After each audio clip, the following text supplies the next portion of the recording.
अस्सलाम वालेकुम, welcome back. मैं हूं मुदस्सर अडोब प्रीमियर की एक नई वीडियो के साथ। तो गाइज इस वीडियो में हम सीखने जा रहे हैं या मैं आपको सिखाऊंगा टाइप टूल के बारे में। वो बहुत ही इम्पोर्टेंट और कंपलसरी टूल है किसी भी सॉफ्टवेयर के लिए। अगर आप ग्राफिक्स से रिलेटेड कोई भी सॉफ्टवेयर यूज़ करेंगे तो उसमें आपको टाइप टूल तो यूज़ करना ही पड़ेगा, कुछ ना कुछ लिखना तो पड़ेगा। इसी तरह अगर आप वीडियो को बनाते हैं, वीडियो की एडिटिंग करते हैं, तो उसमें भी आपको टाइटल्स वगैरह बनाने के लिए, क्रेडिट्स वगैरह डालने के लिए बहुत सारी जगहों पे आपको टाइप टूल का यूज़ करना पड़ता है। तो इसी वजह से आपने आज की इस वीडियो को कहीं से भी स्किप नहीं करना, आपने लास्ट तक पूरी वीडियो को देखना है, ताकि जब हम टाइप टूल को सीखें तो इतने अच्छे तरीके से सीखें कि जब हम टाइप टूल को किसी भी सॉफ्टवेयर में यूज़ करें, ऑलमोस्ट सब सॉफ्टवेयर में ये सेम ही होता है, सेम ही इसमें ऑप्शन होते हैं, कोई भी मुख्तलिफ नहीं होता। बस कहीं पे ये स्टिल होता है और कहीं पे ये इसकी एनिमेशन के ज़रिए इसको यूज़ किया जाता है। तो अगर आपने टाइप टूल को पहले नहीं सीखा हुआ तो आज आपने इस वीडियो को लास्ट तक देखना है, ताकि जब आप किसी भी सॉफ्टवेयर के ऊपर मूव करें तो आपको टाइप टूल के बारे में वहाँ पे परेशानी का सामना ना करना पड़े। तो वीडियो स्टार्ट करने से पहले अगर आप इस चैनल के ऊपर नए आए हैं तो आपने इस चैनल को लाजमी सब्सक्राइब करना है, बेल के बटन पर भी क्लिक करें, ताकि आपको जो आने वाली इसी तरह की वीडियोज़ हैं जिससे आप अपनी स्किल्स को इन्हेंस कर सकें वो मिस ना कर पाएँ।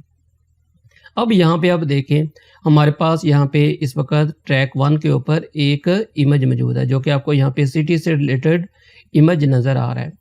प्ले हेड आपका इस जगह पे है। अगर आपने पिछली वीडियो नहीं देखी तो आप वो वीडियो लाजमी देखें शेप्स और पेन टूल के बारे में। मैंने वहाँ पे आपको बताया था कि जिस जगह पे आपका प्ले हेड होगा, जब आप यहाँ से कोई भी शेप क्रिएट करते हैं तो आपकी जो शेप है वहीं से स्टार्ट होगी, मतलब कि वहीं से क्रिएट होगी। सेम वही काम या चीज़ आपकी पेन टूल के ऊपर टेक्स्ट टूल के ऊपर भी अप्लाई होगी। तो मैं यहाँ पे क्लिक करता हूँ। अब क्योंकि प्ले हेड हमारा यहाँ पे है तो इस जगह पे ऑलरेडी हमारे पास एक लेयर मौजूद है या हमारे पास एक क्लिप मौजूद है। तो जब मैं इसके ऊपर क्लिक करूँगा तो लेयर कहाँ पे बनेगी, इस ट्रैक के ऊपर। तो मैं यहाँ पे क्लिक करता हूँ तो आप देखें कि जिस जगह पे प्ले हेड था वहीं से हमारा जो न्यू ट्रैक या न्यू क्लिप है वहाँ पे टेक्स्ट का ऐड हो गया। अब मैं यहाँ पे टाइप कर लेता हूँ हाउ टू लर्न एकेडमी। तो यहाँ पे हमने टाइप कर लिया हाउ टू लर्न एकेडमी। अब मुझे इसको मूव करना है, तो मूव करने के लिए मैं दोबारा से सिलेक्शन टूल के ऊपर आऊँगा और यहाँ से हम इसको इजीली मूव कर सकते हैं। अगर आप इसको रीसाइज वगैरह करना चाह रहे हैं तो यहाँ पे आपके पास इसके हैंडल्स या बाउंडिंग बॉक्स है आपके पास, आप यहाँ से इसको स्केल वगैरह कर सकते हैं। अब ये तो आप यहाँ पे अभी कर सकते हैं, लेकिन इसके अलावा इसके कंट्रोल्स कहाँ पे हैं? अगर आपने इफेक्ट कंट्रोल वाली वीडियो देखी होगी तो आपको पता होगा कि अब हमने इफेक्ट्स कंट्रोल के ऊपर क्लिक करना है। अब यहाँ पे आप देखें तो यहाँ पे जिस तरह हमने शेप्स में देखा था, जैसे जैसे हम शेप्स को ऐड करते जा रहे थे उसी तरह से यहाँ पे वो शेप्स शेप 1, शेप 02, शेप 03 के नाम से ऐड होते जा रहे थे।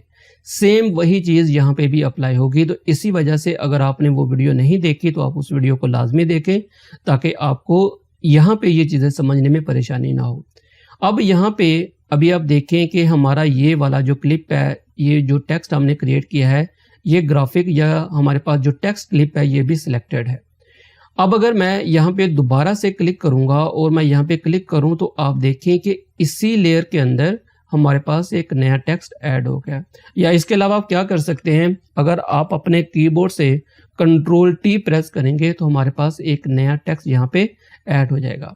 आप क्या कर सकते हैं, अगर आप जस्ट टी प्रेस करेंगे, टी प्रेस करने की सूरत में अगर आप यहाँ पे क्लिक करेंगे तो आपके पास जस्ट एक इस तरह का कर्सर नुमा रेक्टेंगल या बॉक्स आएगा, जिसका मतलब ये है कि अब आप यहाँ पे लिख सकते हैं।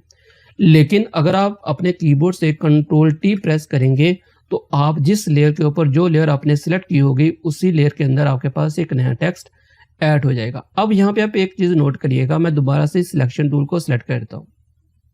अब अगर मैं इसके ऊपर डबल क्लिक करूँगा ना तो आप देखिएगा कि हमारा ये वाला जो टेक्स्ट जो टाइप टूल है ये सिलेक्ट हो जाएगा। तो मैं इसके ऊपर डबल क्लिक करता हूँ तो आप देखें कि हमारा ये टूल और इस वक्त सिलेक्ट हो चुका है।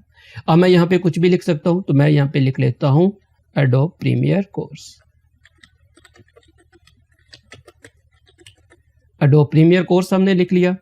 अब पहले हमने क्या किया था, मैं दोबारा से सिलेक्शन टूल के ऊपर आता हूँ। पहले हमने क्या किया था, इसका जो रीसाइज इसको जब किया था हमने क्या किया था, हमने यहाँ से रीसाइज किया था। अब हम कहाँ से करेंगे, अब हम यहाँ से करेंगे। अब यहाँ पे आप देखें तो यहाँ पे अगर मैं इसको ओपन करूँ तो इसके अपने पैरामीटर्स हैं, यहाँ पे सारे वो पैरामीटर्स हैं जो कि टेक्स्ट से रिलेटेड है। अब यहाँ से हम इसको रिसाइज वगैरह कर सकते हैं। सबसे पहले तो हम यहाँ पे इन चीज़ों को समझते हैं। अगर मैं इसको यहाँ से क्लोज करूँ, सबको मैं क्लोज कर देता हूँ। अब यहाँ पे मैंने इस वाले, अगर आप किसी भी यहाँ पे जितने भी हमारे पास यहाँ पे जो टेक्स्ट वाली लेयर्स ऐड होंगी सब में ऑप्शन सेम ही होंगे। तो मैं अभी इसके बारे में आपको बता रहा हूँ, तो सारी लेयर्स के ऊपर हमारे पास ऑप्शन सेम ही होंगे। दोबारा से इसको ओपन करता हूँ। सबसे पहले ये वही चीज़ है मास्किंग से रिलेटेड, अभी हम मास्किंग के ऊपर नहीं आए, तो जब हम मास्किंग के ऊपर आएंगे तो इसको डिटेल से देखेंगे। अब हमारे पास सोर्स टेक्स्ट है और दूसरी चीज़ है हमारे पास यहाँ पे ट्रांसफॉर्म। अब अगर मैं यहाँ पे सोर्स टेक्स्ट के ऊपर क्लिक करूँ तो सबसे ऊपर है हमारे पास फ़ॉन्ट। आप इसका फ़ॉन्ट कौन सा रखना चाह रहे हैं, तो यहाँ से आप इजीली इसका फ़ॉन्ट वगैरह चेंज कर सकते हैं। ये आपका फ़ॉन्ट का नाम होगा, ये उसके आगे उसका सैंपल दिया गया है, मतलब कि वो किस स्टाइल का होगा। तो यहाँ से आप इजीली इस फ़ॉन्ट का साइज चेंज कर सकते हैं। तो मैं यहाँ पे कोई भी रैंडमली जो फ़ॉन्ट है वो सिलेक्ट कर लेता हूँ। मैं ये वाला फ़ॉन्ट यहाँ पे सिलेक्ट कर लेता हूँ। जैसे ही सिलेक्ट किया ये इसके ऊपर अप्लाई हो गया, लेकिन ये मुझे अच्छा नहीं लग रहा, तो मैं यहाँ से किसी दूसरे फ़ॉन्ट को चूज़ कर लेता हूँ। तो इतने ज़्यादा फ़ॉन्ट भी इसमें नहीं है, तो मैं इस वाले फ़ॉन्ट को ही यहाँ पे यूज़ कर लेता हूँ। अब यहाँ पे हमारे पास है इसका जो स्टाइल है, मैं यहाँ पे पहले एरियल को सिलेक्ट करता हूँ ताकि आपको ये चीज़ क्लियर हो जाए। तो मैं यहाँ पे टाइप करता हूँ एरियल, और अब यहाँ से हमारे पास एरियल है, बल्कि मैं जस्ट एरियल ही लिखूँगा यहाँ पे। ये हमारे पास आ गया एरियल। तो अब अगर आप इसके ऊपर क्लिक करेंगे ना, तो एरियल से रिलेटेड जितने भी हमारे पास नैरो है, बोल्ड है, रेगुलर है, इटालिक है, अब क्योंकि एरियल हर विंडो में बाय डिफ़ॉल्ट इंस्टॉल होता है, तो इसके जो दूसरे स्टाइल्स हैं जिसमें बोल्ड, इटालिक, नैरो वगैरह है, वो भी ऑटोमेटिकली इंस्टॉल होते हैं। तो अगर आप कोई भी फ़ॉन्ट यूज़ करते हैं, अगर आप गूगल फ़ॉन्ट के ऊपर जाकर कोई फ़ॉन्ट यूज़ करते हैं, डाउनलोड करते हैं, तो वहाँ पे उसके सारे वर्जन होते हैं, मतलब कि स्टाइल्स होते हैं। बोल्ड करना चाह रहे हैं, इटालिक करना चाह रहे हैं, नैरो करना चाह रहे हैं, तो वो अगर आप सारे डाउनलोड करके उनको इंस्टॉल करेंगे तो फिर उनकी जो लिस्ट है वो आपको यहाँ पे शो होगी। तो इसी तरह से एरियल फ़ॉन्ट है, लेकिन ये अलग-अलग सारे फ़ॉन्ट हैं, लेकिन क्योंकि ये क्लास एक है तो उस क्लास से रिलेटेड जितने भी स्टाइल्स हैं आपको यहाँ पे शो हो रहे हैं। तो मैं यहाँ पे अगर बोल्ड करूँगा तो ये बोल्ड हो जाएगा। अब यहाँ पे हमारे पास है फ़ॉन्ट का साइज़। आप फ़ॉन्ट का साइज़ यहाँ से कम या ज़्यादा कर सकते हैं। जितना भी आपका फ़ॉन्ट साइज़ यहाँ से कम या ज़्यादा करना चाह रहे हैं, आप कर सकते हैं। तो मैं इसको यहाँ पे 66 के ऊपर कर देता हूँ। अब यहाँ पे नीचे हमारे पास आ जाता है अलाइन। तो बेसिकली हम इसको यूज़ करते हैं, अगर आपने माइक्रोसॉफ्ट वर्ड वगैरह यूज़ किया है, तो हम पैराग्राफ में जो टेक्स्ट वगैरह होता है, अगर हम उसको अलाइन करना चाह रहे हैं तो इस पर्पज़ के लिए हम इसको यूज़ करते हैं। तो मैं क्या करता हूँ, मैं यहाँ पे इसको डीसेलेक्ट करता हूँ। अब मैं दोबारा से टाइप टूल को सिलेक्ट करूँगा और यहाँ पे मैं एक बॉक्स क्रिएट करूँगा, और इस बॉक्स में मैंने एक टेक्स्ट कॉपी किया, उसमें यहाँ पे कंट्रोल वी कर दूंगा, तो ये इस बॉक्स में हमारे पास एक टेक्स्ट आ गया। तो अब अगर आप इसके ऊपर क्लिक करें, मैं दोबारा से इसके ऊपर जाता हूँ यहाँ पे, तो यहाँ से अब हम इसको सेंटर में कर सकते हैं। देखें कि इस बॉक्स के अंदर जो हमारा टेक्स्ट है वो सेंटर में हो गया। इसी तरह अगर आप इसको लेफ्ट अलाइन करना चाह रहे हैं और वो कर सकते हैं। अगर आप इसको जस्टिफाई करना चाह रहे हैं, आप जस्टिफाई कर सकते हैं। तो ये सारे आपके टेक्स्ट से रिलेटेड ऑप्शंस हैं जिनको हम आगे चल के भी देखेंगे। तो यहाँ पे जस्ट आप इतना समझ लें कि ये आप इनको अलाइन, अपने टेक्स्ट को अलाइन करने के लिए पैराग्राफ में इसको यूज़ करते हैं। मैं दोबारा से इसी टेक्स्ट के ऊपर आता हूँ, इसको सिलेक्ट करता हूँ, तो अब हमारे पास यहाँ पे है टेक्स्ट। तो मैं क्या करता हूँ, मैं इस वाले टेक्स्ट को सिलेक्ट कर लेता हूँ, दोबारा से इस टेक्स्ट को सिलेक्ट करूँगा और मैं दोबारा से उसी में आ गया, इसी टेक्स्ट के ऊपर आ गया। अब यहाँ पे आपके पास क्या है, अगर मैं इसके ऊपर थोड़ा सा माउस को होवर करूँगा तो ये ट्रैकिंग है। ट्रैकिंग क्या करेगा कि आपके जो टेक्स्ट है इनके दरमियान गैप पैदा करेगा। अगर मैं इसको यहाँ से क्लिक करूँ तो आप देखें कि आपके कैरेक्टर्स के दरमियान यहाँ पे गैप पैदा हो रहा है। तो इसको मैं यहाँ से 0 कर देता हूँ। सम टाइम आपको ज़रूरत पड़ती है कि आपने अपने टेक्स्ट को अगर एक दूसरे के अगर कैरेक्टर्स में आप स्पेस चाह रहे हैं तो फिर आप इस ट्रैकिंग के ऑप्शन को यूज़ करते हैं। अब ये वाला ऑप्शन क्या है, अगर मैं इसको यहाँ पे थोड़ा सा जूम करूँ, यहाँ पे अब ये क्या करता है कि अगर सम टाइम ऐसा होता है कि अगर आप कुछ फ़ॉन्ट यूज़ करें तो वो फ़ॉन्ट में ऐसा होता है कि कुछ करैक्टर एक दूसरे के बहुत करीब होते हैं। फॉर एग्जांपल अगर आप देखें कि यहाँ पे ए और डी है, मैं चाह रहा हूँ कि इसके दरमियान अगर गैप है तो उस स्पेस को मैं गैप को कम कर दूँ, या अगर ये एक दूसरे के बहुत करीब हैं तो मैं उनमें थोड़ा सा फासला कर दूं या उसमें थोड़ा गैप या स्पेस ऐड कर दूं। तो मैं क्या करूंगा, मैं यहाँ पे डबल क्लिक करूंगा। जस्ट जब आप इसके ऊपर क्लिक करेंगे, इसका मतलब है कि आप इन दो कैरेक्टर के दरमियान स्पेस चाह रहे हैं। तो अब आप यहाँ से इसको इंक्रीज कर सकते हैं। देखें कि जिस जगह पे हमने क्लिक किया था उससे आगे जितने आपके पास कैरेक्टर्स थे वो सारे के सारे मूव हो रहे हैं। मतलब कि इस कैरेक्टर के दरमियान और डी कैरेक्टर के दरमियान स्पेस यहाँ पे इंक्रीज हो रही है। तो मैं इसको यहाँ से 0 कर देता हूँ। तो समटाइम आपको इसको ज़रूरत पड़ती है इसको यूज़ करने के लिए। अब यहाँ पे जो नेक्स्ट है ये है लीडिंग। ये क्या करता है, ये भी पैराग्राफ के ऊपर ही काम करेगा। जिस तरह से यहाँ पे हो रहा था कि आपके कैरेक्टर्स के दरमियान स्पेस ऐड हो रही थी, अगर आप अपने पैराग्राफ के अंदर ये जो लाइंस हैं, अगर मैं इसको थोड़ा सा नीचे करूँ, इन लाइंस के दरमियान स्पेस ऐड करना चाह रहे हैं, बल्कि मैं क्लिक करता हूँ यहाँ पे, मैं यहाँ पे आ जाता हूँ। तो अब मैं अगर यहाँ पे लाइंस के दरमियान स्पेस ऐड करना चाह रहा हूँ तो मैं यहाँ से लाइन के अंदर स्पेस ऐड कर सकता हूँ। तो ये आपका होता है बेस। अगर मैं दोबारा से इसके ऊपर आ जाऊं, यहाँ से ऊपर करते हैं, ये होता है बेस। ये जो नेक्स्ट है, अभी ये अपनी 0 बेस के ऊपर, मतलब कि बेस के ऊपर है। अगर आप इसको अपनी बेस से ऊपर उठाना चाह रहे हैं किसी भी कैरेक्टर को, तो आप बेस को यूज करते हुए उसको उठा सकते हैं। सबसे पहले आप कैरेक्टर को सिलेक्ट करेंगे, फिर आप उसको ऊपर उठा सकते हैं। तो अगर आप उस किसी भी कैरेक्टर को बेस से ऊपर उठाना चाह रहे हैं जो उसकी एक्चुअल बेस है, तो ये आप इस पर्पस के लिए यूज करते हैं। अब यहाँ पे इसको हम बाद में देखेंगे ये क्या चीज़ है। अब यहाँ पे अगर आप आते हैं तो यहाँ पे हमारे पास है सबसे पहले बोल्ड। अगर आप किसी भी टेक्स्ट को बोल्ड करना चाह रहे हैं तो आप आसानी के साथ कर सकते हैं। अगर मैं इसको सिलेक्ट करूं, मैं इसके ऊपर क्लिक करूंगा तो ये और बोल्ड हो जाएगा। एक तो आपके पास यहाँ पे बोल्ड है, लेकिन अगर सम टाइम आपके पास यहाँ पे बोल्ड मौजूद ना हो तो आप यहाँ से भी बोल्ड अपने टेक्स्ट को कर सकते हैं। मैं इसको यहाँ से नैरो के ऊपर कर देता हूँ। अब अगर इसको मैं बोल्ड के ऊपर क्लिक करूंगा ना, तो ये उसी हिसाब से इसको बोल्ड कर देगा। मैं इसको यहाँ पे रेगुलर के ऊपर करता हूँ। अब अगर मैं इसके ऊपर क्लिक करूंगा तो ये उसी हिसाब से इसको बोल्ड करेगा। ये आपके पास होता है इटालिक, इससे आप इटालिक कर सकते हैं। मैं थोड़ा सा सामने लेके आता हूँ। फिर ये होता है अगर आप इसको, ये क्योंकि ऑलरेडी मैंने इसको कैपिटल में, अगर मैं यहाँ पे आ जाऊँ, मैं नीचे वाले पे क्लिक कर लेता हूँ। तो अगर मुझे कैपिटल में करना है तो मैं इसके ऊपर क्लिक करूंगा, सारे कैरेक्टर कैपिटल में हो जाएंगे।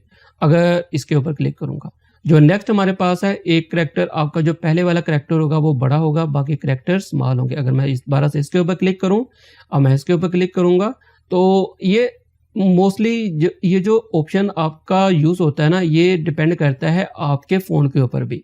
अगर फ़ोन आपकी वो चीज़ सपोर्ट कर रहा होगा ना, तो फिर ये चीज़ उसके ऊपर भी वर्क करेगी। ये आपके पास होता है सुपरस्क्रिप्ट, सबस्क्रिप्ट। आपको सुपरस्क्रिप्ट और सबस्क्रिप्ट के बारे में पता होगा।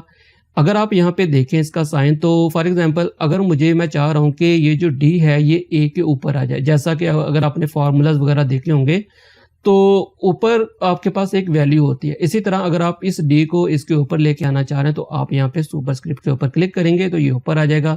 अगर आप सबस्क्रिप्ट के ऊपर क्लिक करेंगे तो ये इसके नीचे आ जाएगा। यहाँ से आप अंडरलाइन वगैरह कर सकते हैं। बाकी ये जब हम उर्दू वगैरह के ऊपर आएंगे तो हम इसको यूज़ करना सीखेंगे कि इससे हम इसकी डायरेक्शन वगैरह चेंज कर सकते हैं कि हम जब लिख रहे हों तो ये इस वक्त लेफ़्ट टू राइट है। अगर आप उर्दू लिखेंगे या अरबिक लिखेंगे तो आप इसको राइट टू लेफ़्ट कर लेंगे। थोड़ा सा और नीचे आते हैं, इसमें सारे वही ऑप्शंस हैं जो कि अगर आपने कोई भी वर्ड MS वर्ड वगैरह यूज़ किया है तो ये सारी फॉर्मेटिंग के ऑप्शन वहाँ पे भी आपको अवेलेबल होते हैं। अब यहाँ पे नीचे आपके पास आ जाता है कलर, अपीयरेंस में आ जाता है कलर।